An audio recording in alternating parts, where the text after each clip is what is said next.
Di episode kali ini kita kembali membahas mengenai Pilpres 2024. Di channel ini kita sudah beberapa kali mendiskusikan beberapa nama yang potensial untuk menjadi capres-capres kuat gitu ya di dalam Pilpres mendatang.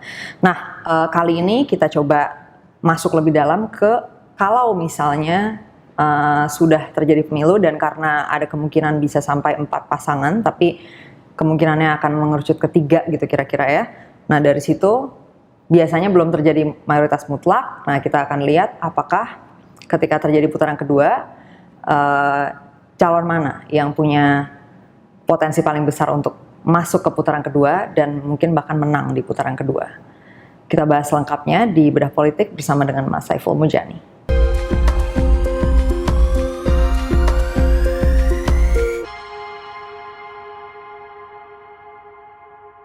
Mas Saiful, kita sudah beberapa kali mengangkat beberapa nama di sini, ya nama-nama yang kira-kira berpotensi untuk menjadi capres atau bahkan juga cawapres dengan elektabilitasnya gitu kan. Dan kita sudah sempat membahas juga bahwa maksimal itu 4 pasangan.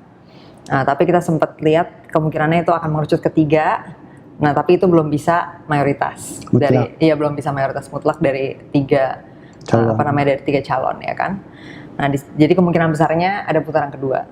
Nah, di sini kita mau coba lihat siapa-siapa nih yang kira-kira bisa lolos ke putaran kedua dan bahkan mungkin berpotensi memenangkan juga putaran kedua itu. Baik, Kania, terima kasih. Seperti Anda tadi katakan, maksimal pasangan calon presiden kita itu hanya 4 ya tadi. Tuh. Nah, kalau mau 4 berarti PDI Perjuangan tidak berkoalisi dengan partai lain. Soalnya kalau berkoalisi dengan partai lain itu tidak bisa 4, maksimal paling 3 gitu kan ya. Katakanlah 4, PDI Perjuangan mau sendiri gitu ya. Kemudian Golkar juga dengan beberapa partai yang lain membentuk koalisi sendiri, PIB dalam hal ini. Kemudian Gerindra berkoalisi dengan PKB, sekarang kan makin intim kira-kira begitu, itu juga bisa. Dan kemudian Nasdem, Demokrat, dan PKS juga membentuk. Jadi itu 4 ya, PDI Perjuangan sendiri. Nah kalau itu yang terjadi, menurut versi aspirasi pemilih dalam studi-studi yang kita lakukan, survei-survei yang kita lakukan, adalah calon-calon yang kompetitif. Kalau dari PDI Perjuangan, ada 2 nama yang sering disebutkan, Ibu Puan, kedua Pak Ganjar Pranowo, kan kira-kira begitu. Nah, kita tahu yang paling kompetitif di antara 2 ini adalah Ganjar Pranowo. Oleh karena itu 4 calon, Anies Baswedan mewakili Nasdem, PKS, sama Demokrat, gitu. Prabowo Subianto mewakili Gerindra sama PKB, sebut begitu. Erlangga Hartarto, gitu ya. Ini adalah pimpinan partai terbesar di KIB, koalisi yang dibentuknya dalam hal ini. Di situ ada PAN dan ada P3. Itu cukup untuk mencalonkan satu pasangan, kira-kira begitu. Nah, kalau 4 ini, maka kita melihat Ganjar signifikan selisihnya unggul terhadap Anies dan Prabowo Subianto, gitu ya. Selisihnya sekitar 6-7% begitu. Demikian juga dengan Prabowo Subianto dan Anies Baswedan begitu. Nah, yang kedua adalah antara Prabowo Subianto sama Anies Baswedan. Itu cukup ketat gitu ya. Kita selisihnya tidak terlalu signifikan secara statistik. Erlangga tidak masuk gitu ya dalam hal ini. Nah, jadi kemungkinan dilihat dari sini kan ya, Pilpres 1 putaran tidak mungkin gitu. Kalau dilihat dari distribusi suara pemilih yang hampir seimbang ya di antara 3 calon ini. Nah, oleh karena itu kita bikin simulasi bagaimana kalau 3 calon saja ini konsisten gitu ya. Jadi tetap Ganjar masih belum bisa mayoritas, belum berubah, belum mayoritas, bahkan belum nyampe 40%, belum ada yang satu pun. Padahal untuk menang itu harus 50% plus, kira-kira begitu. Jadi kalaupun 3 ya, katakanlah Erlangga tidak menjadi calon, tapi bergabung dengan salah satu calon 3 nama ini, maka kemungkinannya adalah belum harus masuk ke putaran kedua. Harus ada 2 putaran dalam Pilpres ini kan ya. Nah, pertanyaannya siapa yang akan masuk ke putaran kedua ini? Nah, pada akhirnya nanti Kalau partai-partai politik mengambil keputusan sesuai dengan aspirasi pemilih, sebagaimana dijaring dalam survei ini, maka calon kita kemungkinan adalah 3 ini, itu ya, yang paling kompetitif.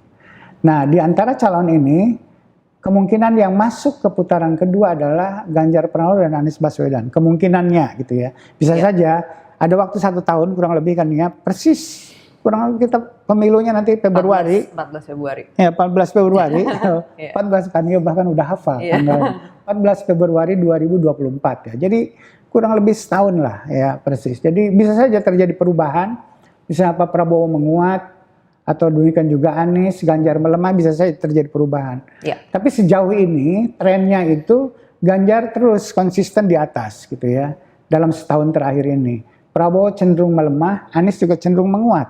Jadi yang paling kompetitif di dalam data-data yang kita temukan adalah Ganjar melawan Anies Baswedan, kira-kira begitu. Nah kalau itu yang terjadi, ini tren yang saya ceritakan tadi kan ya, dari Mei 2021 sampai Desember 2022, kita lihat tuh ke Prabowo kan cenderung menurun ya, ini datanya.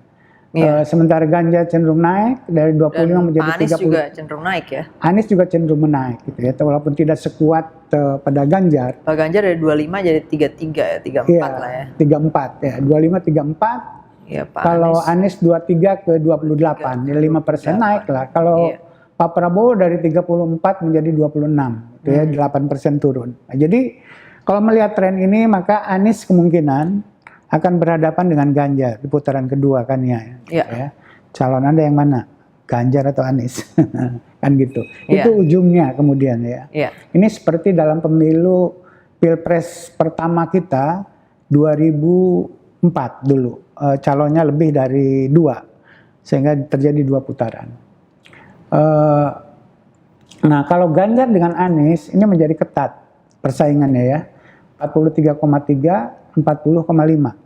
Itu yang terjadi. Dan kita belum tahu 16,2 ini akan ke siapa. Jadi bisa saja Anies yang unggul dalam kenyataannya terhadap Ganjar, atau Ganjar unggul terhadap Anies. Kita belum tahu persis. Jadi posisinya ini saya katakan seimbang dalam di bawah margin of error gitu ya. Nah tapi kalau kami analisis lebih lanjut seperti ini. Kenapa di sini terjadi seimbang kayak gini? Karena pengetahuan masyarakat terhadap Anies jauh lebih tinggi dibanding terhadap Ganjar. Pak Ganjar. Jadi lebih banyak orang yang tahu Anies daripada tahu Ganjar. Nah, tapi kalau udah sosialisasi, Ganjar dikenal, diketahui, dia akan lebih menguat daripada Anies. Hasilnya seperti ini, 52 lawan 39. Jadi udah dapat 50% lebih kira-kira Ganjar. Menurut prediksi kita ya di survei Desember ini. Apakah akan terjadi demikian? Seperti ini kita lihat, kita cermati terus dari bulan ke bulan apa yang terjadi di lapangan. Tapi untuk sementara belum ada sosialisasi yang seimbang antara Ganjar dan Anies, adalah 43 lawan 40. Kira-kira begitu kan ya? Tapi kalau udah ada keseimbangan sosialisasi, kemungkinan Ganjar 52, Anies 39,5. Kira-kira kayak gitu kan ya? Jadi di putaran kedua ini dan kemungkinan Ganjar kalau dilihat dari probability. Tapi kalau misalnya tetap yang tahu segitu aja misalnya. Iya, misalnya. Berarti imbang ya. Imbang dan kita tidak tahu persis siapa yang akan menang nantinya gitu. Bisa ditentukan sama 100.000 suara lah kira-kira. Iya, bisa 100 sampai 1.000 suara aja penentunya. Dan itu wah itu ketat seperti itu agak berbahaya sebenarnya. Iya, panas. Bisa panas gitu. Dan itu harus diantisipasi. Jangan sampai kita siapapun gitu ya, harus ada gap yang cukup signifikan. Secara ilmiah bisa diprediksi kira-kira begitu. Tapi kalau tipis ribuan gitu ya, wah itu kayak pemilihan umum di Amerika Serikat waktu Al Gore lawan Bush Junior waktu itu hanya ditentukan di sebuah daerah pemilihan di Florida dan jumlahnya hanya ratusan. Itu di Amerika pun itu bisa berbulan-bulan itu. Panas sekali suasana seperti itu. Nggak bisa kita bayangkan kalau itu terjadi di sini. Karena ini semua orang not my presiden gitu. Iya, betul. Itu betul. Setengah, benar-benar setengah gitu kan terpecah. Ya, Itu baru benar-benar polarisasi. polarisasi. Itu kan. Iya. Oke. Oke, itu ya tadi simulasi-simulasinya bagaimana kalau terjadi 2 putaran dan sejauh ini nama teratasnya terkuatnya itu Pak Ganjar dan Pak Anies. Dan kalau misalnya Pak Ganjar kurang sosialisasi, Iya. ketat perbedaan suaranya ya. Tapi kalau misalnya udah tahu ternyata agak lumayan menjauh gapnya, lebih tinggi Pak Ganjar. Tapi tentunya dalam setahun ke depan masih ada banyak hal yang bisa terjadi, jadi kita akan lihat lagi nanti perkembangannya. Cukup dulu diskusinya di episode kali ini, sampai ketemu di Bedah Politik berikutnya.